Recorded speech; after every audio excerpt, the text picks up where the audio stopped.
প্রিয় ফেসবুক বন্ধুরা, বৈশাখ মাস, ঝড় বাদল, বিদ্যুৎ নাই,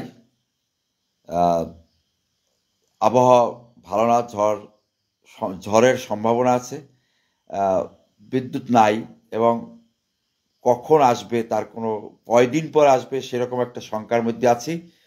অশোক দাস ইজ ওয়াচিং, প্রধান শিক্ষক, আপনাকে অসংখ্য ধন্যবাদ।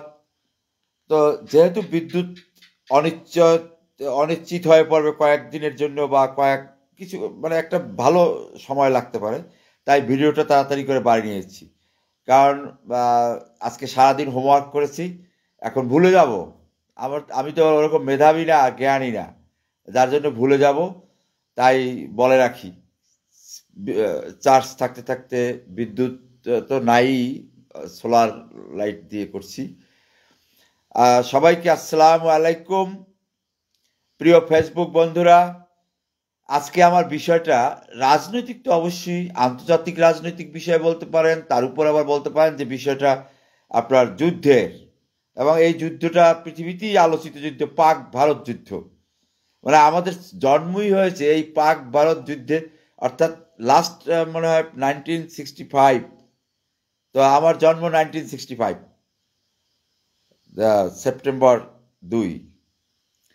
তো পাক ভারত যুদ্ধ এরকম একটা চায়ের দোকান থেকে শুরু করে সব জায়গায় আলোচনায় যে ভারত পাকিস্তানের যুদ্ধটা কি শুরু হবে কিনা, এবং ওইখানে আরেকটা আলোচনার বিষয় আছে যে কাশ্মীর। তা কাশ্মীর নিয়ে যুদ্ধ এবং কাশ্মীর নিয়ে অনেক কথা আমাদের ছোটবেলা থেকে আমরা সবাই শুনে আসছি, আমি একা না নিশ্চয়ই। তো কাশ্মীর সাথে ভারত পাকিস্তান যুদ্ধ, এরকম একটা পরিস্থিতির মধ্যে এখন আমরা আবার এই 60 বছর বয়সে বা 61 বছর বয়সে আবার আমরা হয়তো দেখার সৌভাগ্য হবে। অনেকে বলে যুদ্ধ শুরু হয়ে গেছে, আসলে যুদ্ধ শুরু হয় না, এটা যুদ্ধের বাক যুদ্ধ চলছে এখনো। আর একটা ওয়ার্ম আপ আর বাক যুদ্ধ। এখন প্রশ্ন হলো যে এই যুদ্ধের ভয়ঙ্কর রূপ কি হতে পারে, এ নিয়ে আমাদের কিছু ভূ রাজনীতি বা তথ্য জানা দরকার। যেহেতু পার্শ্ববর্তী দেশ বাংলাদেশ, তো বাংলাদেশ এই যুদ্ধে একটা অংশ। এখন বলবেন কিভাবে অংশ?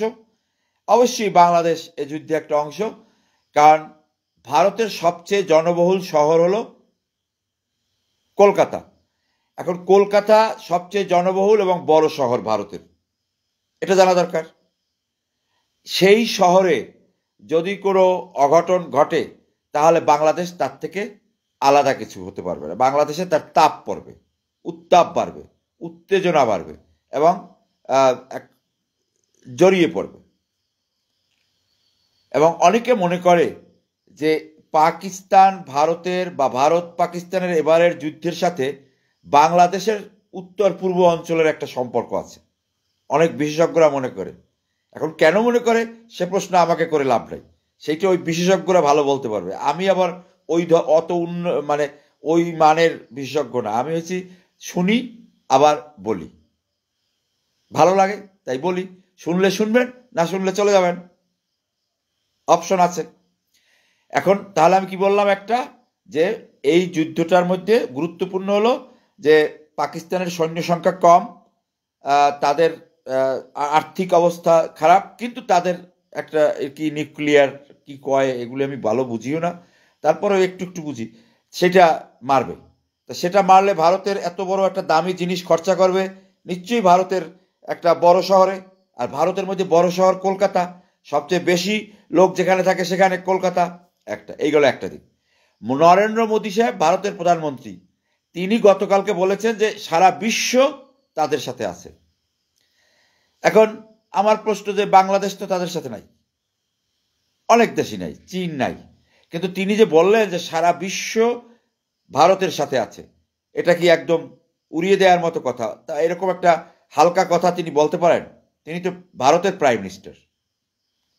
আমি পছন্দ করি বা না করি, আপনারা পছন্দ করেন বা না করেন। পরে শুনলাম যে এটা রহস্য কি, অর্থাৎ ইসরায়েল ভারতের সাথে এই যুদ্ধে অংশগ্রহণ করবে। বুঝতে পেরেছেন? এবং অলরেডি ইসরায়েলের একটা টিম অনেক আগেই নাকি ভারতে এসে গেছে, আছে বর্তমানে। এবং আমি বিশ্বাস করলাম কখন, যখন শুনলাম যে গাজায় কিন্তু ভারতের ইহুদি আছে, জানেন তো? জানি, আপনারা জানেন, আমি জানি না। ভারতে ইহুদি আছে, 2000 ইহুদি আছে মিজোরাম এবং মণিপুরে।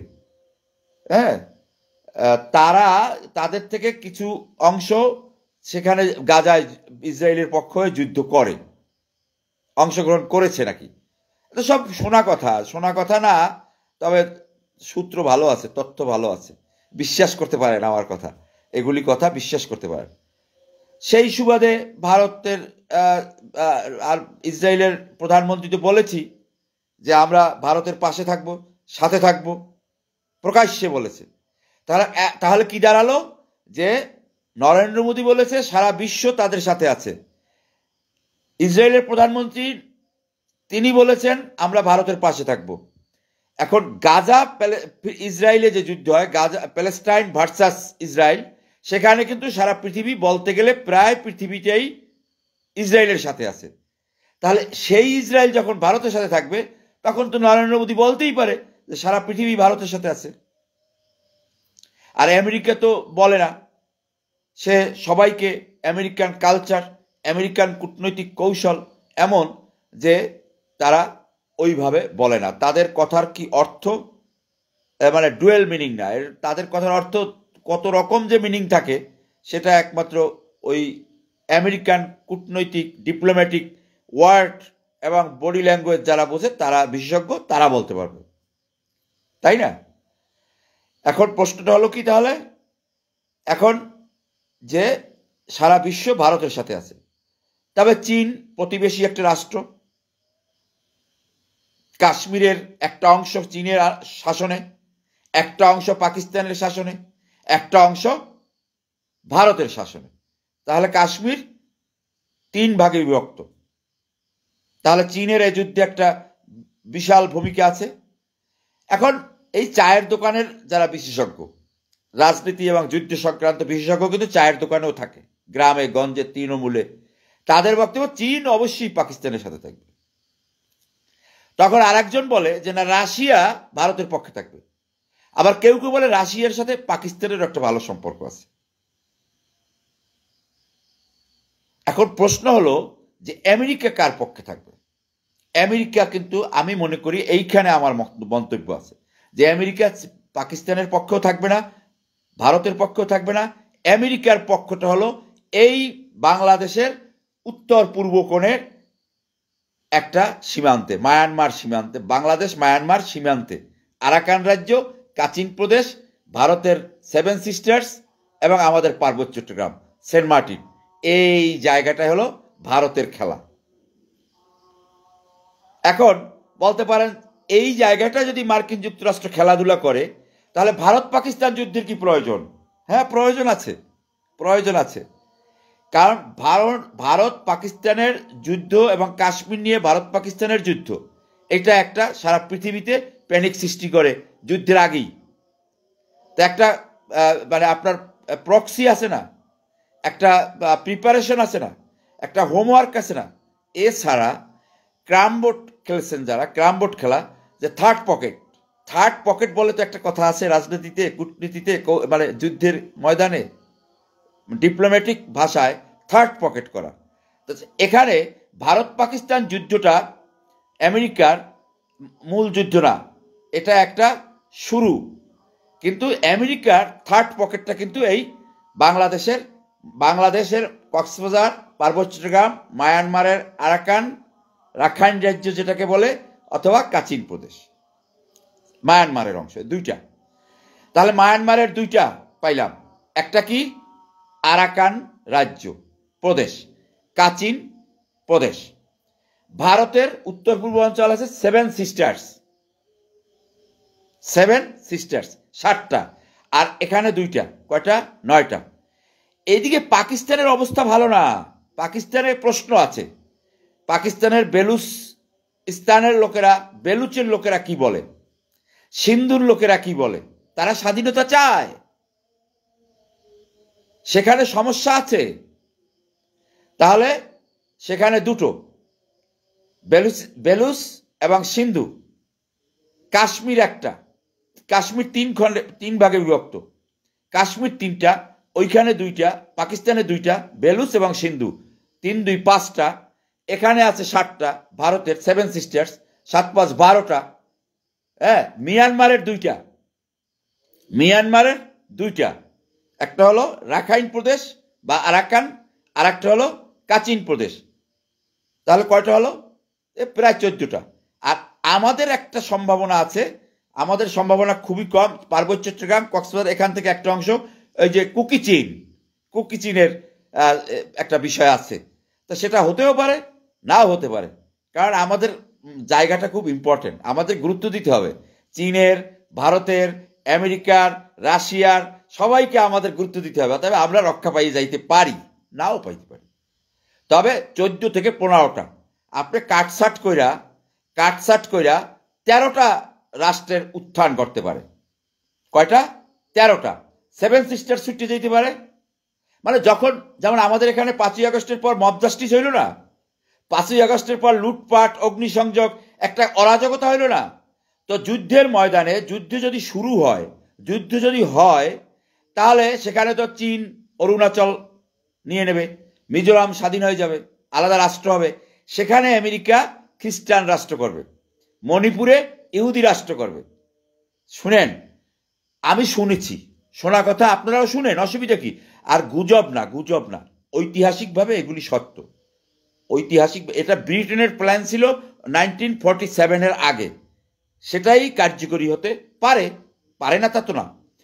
তো মিজোরাম খ্রিস্টান রাষ্ট্র হবে, বা কিছু খ্রিস্টান রাষ্ট্র হবে একটা, আবার কাচিন প্রদেশ কিন্তু খ্রিস্টান রাষ্ট্র হবে, আবার রাখাইন মুসলিম রাষ্ট্র হবে, এই যে রোহিঙ্গারা এরা মুসলিম রাষ্ট্র। তারপর মণিপুর হবে আপনার ইহুদি রাষ্ট্র, ইসরায়েল, ছোট্ট একটা ইসরায়েল হবে। হতে পারে না? আপনি ভাবছেন, অবাক হচ্ছেন? অবাক হওয়ার কিছু নাই, কারণ আমি বিশ্বাস করি, অবাক হলে বিশ্বাস করবেন না, আমার কথা গুরুত্ব দিবেন না, কিন্তু আমি বিশ্বাস করি। কেন করি জানেন? যে এক সময়ের সোভিয়েত ইউনিয়ন, এক সময়ে আমি যেটাকে জানতাম ছোটবেলায়, সোভিয়েত ইউনিয়ন, বড় একটা দেশ রাশিয়া, কোনো একটা অর্থনৈতিক কারণে বা কোনো একটা সমাজতন্ত্রের ধস সারা পৃথিবীতে ওখান থেকেই শুরু হয়েছে। তারপর সেখানে ব্রেজনেভ একটা সিআইএ এর সাথে চক্রান্তে ইত্যাদি অনেক কথা শুনেছি, তো মনে থাকে না, আর আমার মতো লোকের মনে থাকা সম্ভাবনা। তো যাই হোক, আমি যেটা মূল কথা বলি, যে সোভিয়েত ইউনিয়ন ভেঙে তছনছ হয়ে গেল, তাজাকিস্তান, কাজাকিস্তান, ইউক্রেন, এই সেই কত কিছু হয়, কতটি রাষ্ট্র হইল জানেন? সোভিয়েত ইউনিয়ন ভেঙে কতটি রাষ্ট্র পৃথিবীতে হলো, নতুন রাষ্ট্রের জন্ম নিল। রাশিয়া, ইউক্রেন, তাজাকিস্তান, কাজাকিস্তান, এই সেই ইউক্রেন, এই নাম বলা আমার পক্ষে মতো এত মানে কম জ্ঞানী মানুষের পক্ষে সম্ভব না। তো সেই রকম একটা পরিস্থিতি এই যুদ্ধের আমরা দেখতে পারি বা দেখার সৌভাগ্য হতে পারে। যে ভারত, অনেকে বাংলাদেশের লোকেরা আশা করে যে শুধু ভারতের 7 সিস্টার্স ভেঙে যাক, কাশ্মীর ছুটে যাক, এ তো হলো শত্রুর প্রতি একটা ব্লাইন্ড ঘৃণা, পাকিস্তানের জয় জয়কার। কিন্তু পাকিস্তানের বেলুচিস্তান এবং সিন্ধু, সেখানে কিন্তু সুবিধারা, সেখানেও হাত দেবে। রাষ্ট্র, অনেক বড় রাষ্ট্র, কিন্তু ভূখণ্ড কমে গিয়ে সংকটে পড়ে, ভূখণ্ডের সংকটে পড়ে, অর্থাৎ ভূমি হারায়। এই প্রমাণ আছে সোভিয়েত ইউনিয়ন, আরও আছে, আমি একটা বলি, আমার তো অনেকগুলি মনে থাকে না, কিন্তু জানা আছে। তাহলে এই যুদ্ধটা হবে খুব বাংলাদেশের জন্য একটা আনন্দের যুদ্ধ, উপভোগ করার যুদ্ধ। আর আপনি যদি উপভোগ না করেন, সেজন্য তো যুদ্ধ বন্ধ থাকবে না, আপনাকে অবশ্যই উপভোগ করতে হবে। আমি উপভোগ করি এই সমস্ত যুদ্ধে, আমি খুব আনন্দ পাই, কারণ আমরা নতুন কিছু দেখতে পারবো। মব জাস্টিস দেখেছি, সৌভাগ্য হয়েছে, তাই না? ইতিহাসের সাক্ষী হলাম, ভাঙচুর, রাজনীতি, সংকট, লুটপাট, কত কিছু দেখি না। ঘর পোড়ার মধ্যে, বরিশালের বাসায় একটা কথা আছে, আপনি ঘর পোড়ার মধ্যে আলু পোড়া দেবেন, অসুবিধা কি? আমি সবসময় দিই, আমাকে খারাপ বলেন, ভালো বলেন, ঘর পরে আমি আলু পোড়া দিই। আমি সবসময় খারাপ কাজের মধ্যে ভালো কাজটা উপভোগ করি। খারাপ কাজের মধ্যে কিছু ভালো দিক থাকে, কারণ আমার উপভোগ করা বা না করা আমার মন্তব্যে বা আমার কোনো ক্রিয়াতে কোনো কাজ হবে না। এগুলি অনেক উপরের ব্যাপার, পারমাণবিক বোমার ব্যাপার, নিউক্লিয়ারের ব্যাপার, বুঝতে পেরেছেন? তো আমি যেটা শুরু করেছিলাম এখনই শেষ করে দেব। সেটা হলো যে ইহুদিরা কিন্তু, ইহুদিদের একটা অংশ কিন্তু মিজোরাম আছে 2000, সেখানের কিঞ্চিত অংশ কিন্তু গাজায় যুদ্ধ করে ইসরায়েলের পক্ষে। ইসরায়েল কিন্তু ভারতে আছে এবং যুদ্ধের নীল নকশা আঁকছে। সে কারণে নরেন্দ্র মোদী বলেছে যে বিশ্ব ভারতের সাথে আছে। যেহেতু ইসরায়েল প্যালেস্টাইন যুদ্ধে ইসরায়েলের পক্ষে সারা বিশ্ব আছে, সেই সূত্র ধরে কিন্তু মোদী সাহেব এই কথা বলেছে। এখন পাকিস্তানের হাতে মানে পাকিস্তানের সৈন্য সংখ্যা এবং অস্ত্রের সংকট আছে, আর্থিক সংকট আছে, নিউক্লিয়ার আছে। এখন এই নিউক্লিয়ারটা তো একটা দামি জিনিস, এটা কোথায় মারবে? যদি ভারতে মারে তাহলে মারতে হবে ক্যালকাটা, ভারতের সবচেয়ে বড় শহর, বেশি লোক সংখ্যা। সেক্ষেত্রে আমরা একটু পিয়াজ টিয়াজ ইত্যাদি তাপ উত্তাপ কষ্ট হবে, হোক, একটু কষ্ট হলে কি হবে, অনেক কষ্টই তো হয়, তাই না? কষ্ট সহ্য করতে হয় তো, শান্তি। আবার কোনো এক দার্শনিক, নামটা আমার মনে নেই, তিনি বলছেন যুদ্ধ কিন্তু শান্তির জন্য। আমরাও তো 71 যুদ্ধ করছি, কেন? স্বাধীনতার জন্য, শান্তির জন্য। এখন শান্তিতে আছি, তাই না? তো যুদ্ধ যে সবসময় ক্ষতিকারক তা নয়, শান্তির জন্য। তাহলে কি হবে এইটা যুদ্ধে? আমি 11টা, তারপর বলছি 12টা, তারপর বলছি 14টা রাষ্ট্রের জন্ম হতে পারে, হোক। তাহলে কি হবে? অনেক রাষ্ট্র হবে, ব্যবসা বাণিজ্য বাড়বে, ভ্রমণের জায়গা বাড়বে, হ্যাঁ, একক আধিপত্য থাকবে না, বড় ভাই সুলভ আচরণ করতে পারবে না কেউ। এতে আমাদের স্বাধীনতা, আরো বেশি স্বাধীনতা উপভোগ করতে পারবো। আমাদের এখানে একটা ইকোনমিক জোন সৃষ্টি হবে। ইউনূস সাহেব যেভাবে বলে, একদম মিনারেল ওয়াটারের মতো। চায়নাকে আমরা সামুদ্রিক বন্দর দেব, বাণিজ্য করবে, নেপাল আমাদের আসবে, ভুটান আসবে, মায়ানমার আসবে, আমরা হব সামুদ্রিক অভিভাবক। ওহ, সাবলীল সেই ভাষা, ঠিক আছে? আরাকান, মায়ানমারের 2টা রাষ্ট্র, ভারতের 7টা 9টা, পাকিস্তানের 2টা 11টা, আমাদের একটা হতেও পারে, নাও হতে পারে, বা কিঞ্চিত। তো এই যুদ্ধটা আসলে ভারত পাকিস্তান যুদ্ধ না বলে আমি মনে করি যে এইটা একটা ওই থার্ড পকেট, ক্যারাম বোর্ড খেলার মতো থার্ড পকেট। এইটা first pocket, second pocket, third পকেটটা আমরা দেখতে পারবো যদি যুদ্ধ হয়। এখন যেটা হচ্ছে এটা বাকযুদ্ধ, এবং এটা চলুক, আমরাও অপেক্ষা করি, ধৈর্য ধরি, উপভোগ করেন। আপনি যদি কষ্ট পান কিংবা কোনো পক্ষ করেন তাতে কি আয় যায়?